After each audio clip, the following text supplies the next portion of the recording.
wabarakatuh. Halo teman-teman, di video kali ini saya akan menceritakan tentang model pembelajaran PJBL dan langkah-langkah PJBL. Oke, nama saya Riani Angelina dari R6I Universitas Indah Prasta PGRI.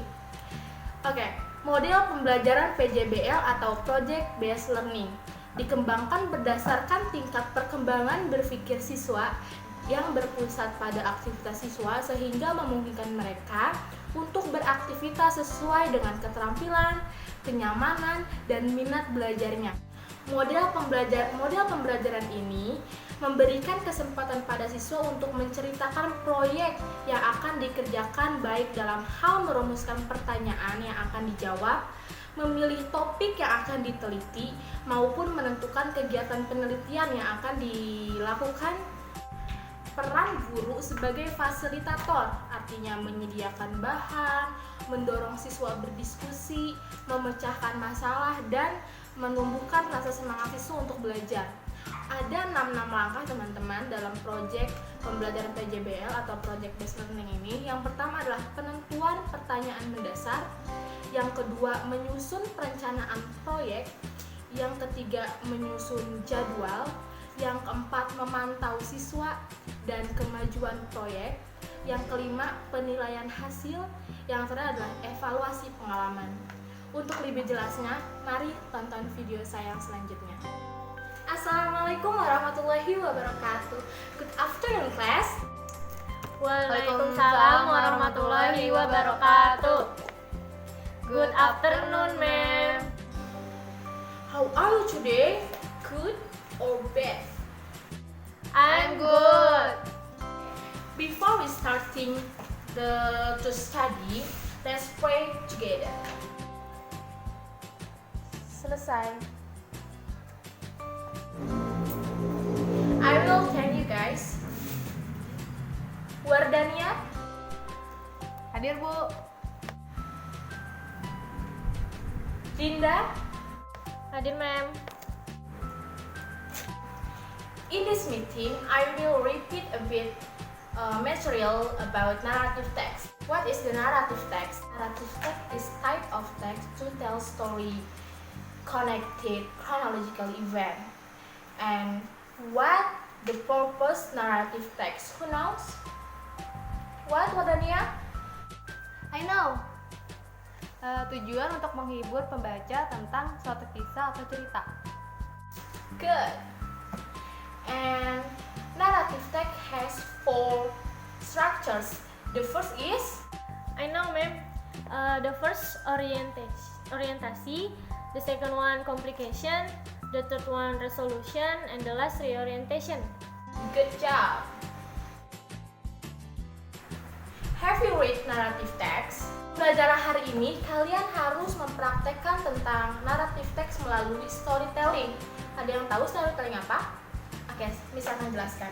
Storytelling adalah sebuah teknik atau kemampuan untuk menceritakan sebuah kisah, adegan, dialog, atau pelataran dengan baik dan benar. Dan di pertemuan kali ini kita akan mempelajari tentang storytelling. Karena storytelling adalah menceritakan sebuah kisah dengan baik dan benar, maka alat peraga, intonasi, dan gaya harus dilakukan dengan baik agar menarik minat pembaca. Kalian akan menceritakan tentang apa? Cerita itu aja, ma'am. Fox and Cat. Iya ma'am, Fox and Cat aja ma'am. Oke. Fox and Cat ya. Fox and Cat? Oke. Kalau kalian menceritakan tentang Fox and Cat, berarti ada 3 tokoh. Yang pertama adalah Fox atau rubah, Cat kucing, Dog anjing. Dan kalian harus mempersiapkan properti latar belakang itu adalah hutan.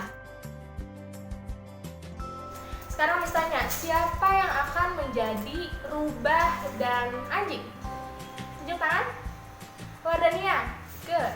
Berarti Dinda yang menjadi kucing. Setuju? Oke. I will give you 30 minutes for preparations, properties and stories. Good luck, guys.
One day, a cat and a fox were having a conversation.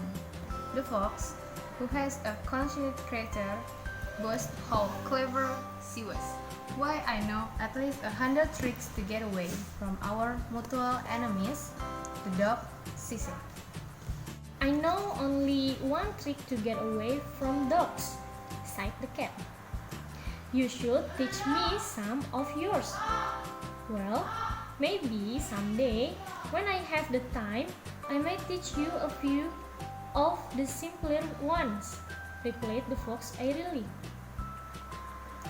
Just then they heard the barking of a pack of dogs in the distance. The barking grew louder and louder. The dog was coming in their direction. At once the cat ran to the nearest tree and climbed into its branches. Well out of reach of any dog, this is a trick I told you about. The only one I know, said the cat. Which one of your 100 tricks are you going to use? The fox sat silently under the tree, wondering which trick she should use. Before she could make up her mind, the dogs arrived.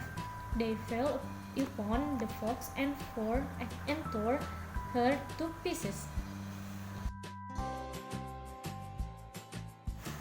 Okay, I'm proud of you guys for storytelling. Penilaian untuk kalian adalah kalian udah melakukan dengan baik. Saya menghargai niat kalian untuk storytelling, untuk memeragakan si kucing, si rubah, dan si anjing.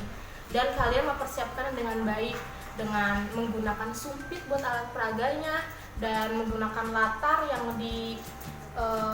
belakangnya oleh kardus biar bisa jajak. Oke. Sudah bagus, tetapi yang tadi saya bilang, untuk storytelling dengan baik dan benar, kalian harus memiliki intonasi yang baik agar pembaca tuh ngerti kalian tuh sedang ngomong apa sih, kalian tuh sedang menceritakan yang mana sih. Kalau marah, kalian dengan nada yang marah. Kalau senang, kalian dengan nada yang senang. Dah, intonasi itu penting untuk storytelling, mengerti? Dan gaya pun harus, walaupun kalian menggunakan alat peraga, tapi alat peraga itu harus pas. Kapan dia akan goyang berarti itu dia sedang berbicara, dan kalau dia diam berarti sedang menyimak, dan itu tuh penting dalam storytelling, mengerti? Saya mengerti, ma'am. Evaluasi hari ini saya sangat menghargai, sekali lagi saya sangat menghargai usaha kalian untuk storytelling, untuk menceritakan naratif teks, apalagi ini kali pertama kalian untuk storytelling. Saya minta applause. Dan saya ingin kedepannya kalian memperhatikan dalam storytelling itu gaya, alat peraga yang sudah bagus biar jadi lebih bagus lagi, harus meningkatkan. Dan yang paling penting adalah intonasi. Kapan kalian harus marah, bahagia, kesal, dan semacamnya. Kalian harus pelajari nada-nadanya. Oke, saya kira itu saja pembelajaran hari ini. Semoga hari-hari kalian menyenangkan dan apa yang saya ajarkan dapat berguna untuk masa depan kalian. Sekian dari saya. Wassalamualaikum warahmatullahi wabarakatuh.